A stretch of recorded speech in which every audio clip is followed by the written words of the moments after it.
Hi, how's everybody doing today? This is Sean. I'm here with another video, and I had some people asking me, hey, you haven't made a video in a little while playing tennis.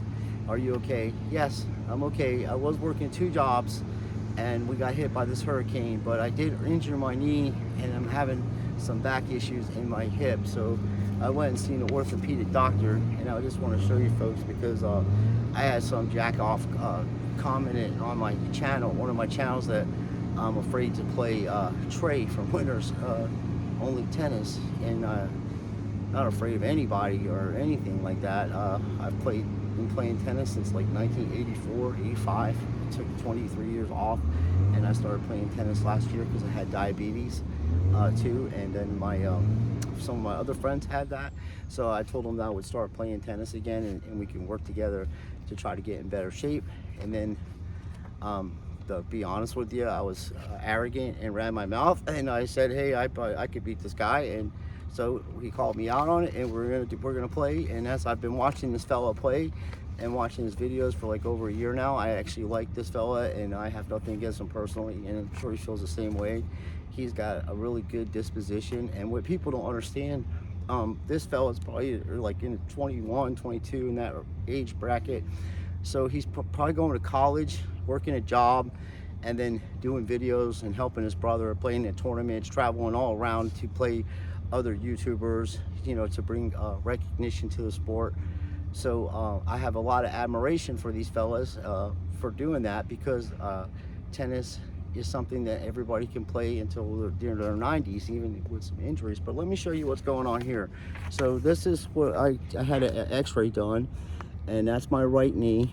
And inside there, this part right here, they're not sure exactly what's going on with it, but the swellen's down, everything's up. I'm not in pain or nothing like that, but the swellen's down. So they're going to do an MRI of this knee, the right knee, on December 3rd. Okay, and then I also had my back, x-ray of my back, because those people were saying stuff. See, I'm missing cartilage and that, and yeah, it's in a bad way, and they want to do surgery, which I'm not doing that. I'm just gonna keep with my plan of losing weight. And one of the things I wanted to show, the reason I'm showing you this, because this could happen to anybody at any age. You sometimes are just born with this, and taller people too have problems like that. So there's another one of my hips. Okay, now I had both hips replaced due to, not from a car accident or anything like that. It was just a bone. It's a rare bone disease that I have. It deteriorates my bones around my joints. So it's something that's why I stopped playing tennis in 1999 or something like that. Last time I played, I won the Light Up the Shores tournament, and that was my last tournament I played in. I won singles and doubles. It was an open, so I think the people I played against were like 4 O's and 4 5s mixed together. But I played on the clay, and it was great. It was fun. So I ended up having hurt my leg. I felt pain in my leg at this tournament. The picture will be backwards, but I felt pain in my hip after the tournament. So I went to the hospital, and they had to do emergency surgery and replace my hip.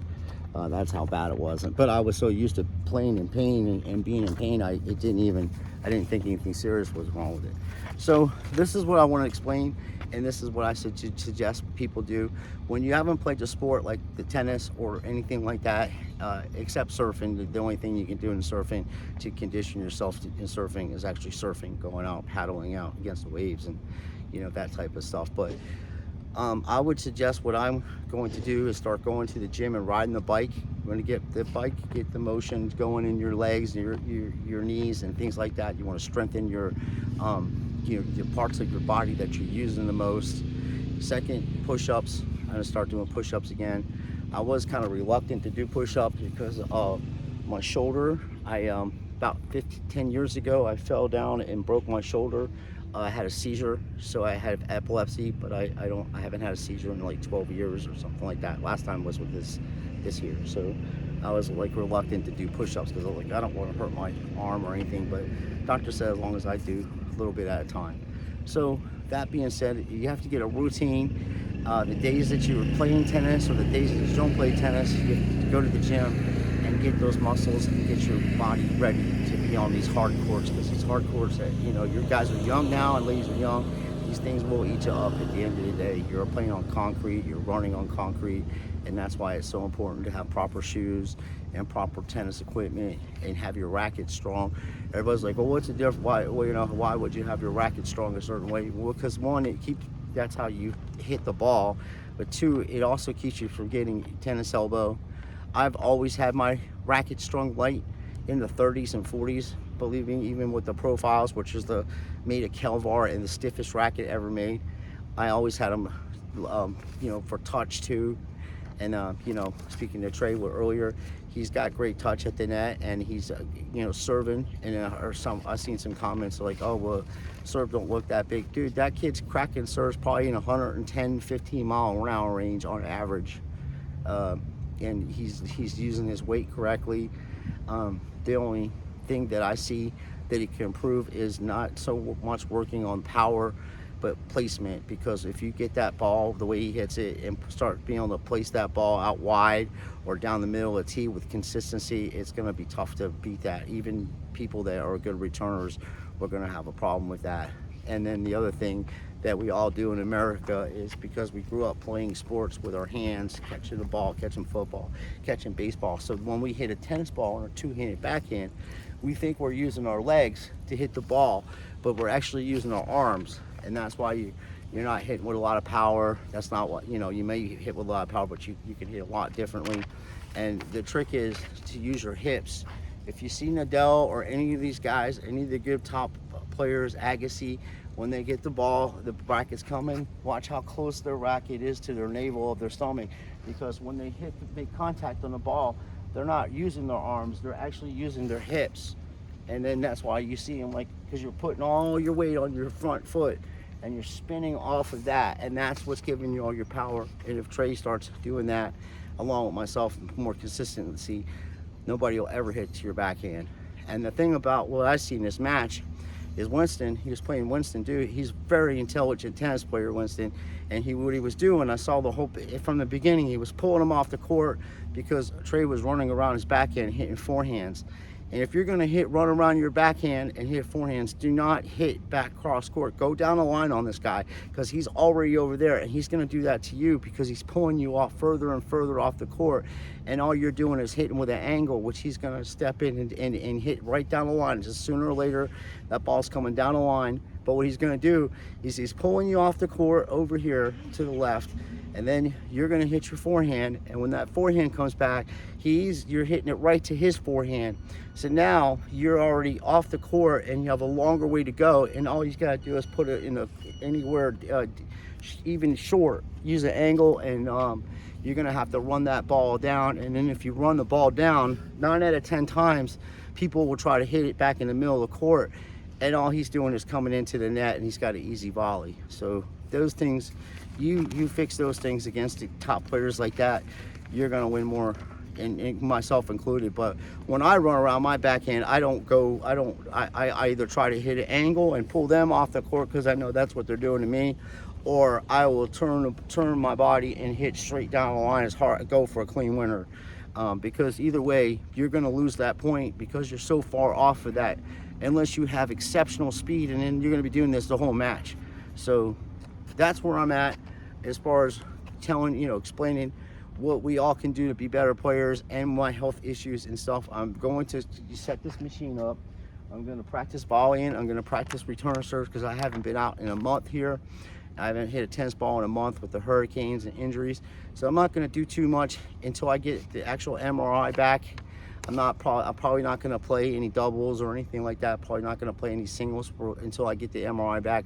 But I'm going to come out here and hit off this tennis ball machine and practice and get back, into the swing of things. Because another thing I noticed is that being an athlete and playing sports all the time, when you don't play sports to get that extra energy and anxiety out of your body, it starts affecting your life, your everyday's life. At least for myself, I get more irritated about things, and also I work in retail, so that doesn't help. But I'm not rude to customers, but I feel myself having anxiety, whereas when I was playing tennis, it wasn't so bad because I'm burning those, burning that stuff out of my system. So that's the things I'm gonna share with you. When I already signed up for the YMCA, so I got that. So I'm just gonna get a schedule, and we'll go there, and I'll show you what I'll be doing. I'll set up, just between, I'll private. I'm not trying to record anybody else.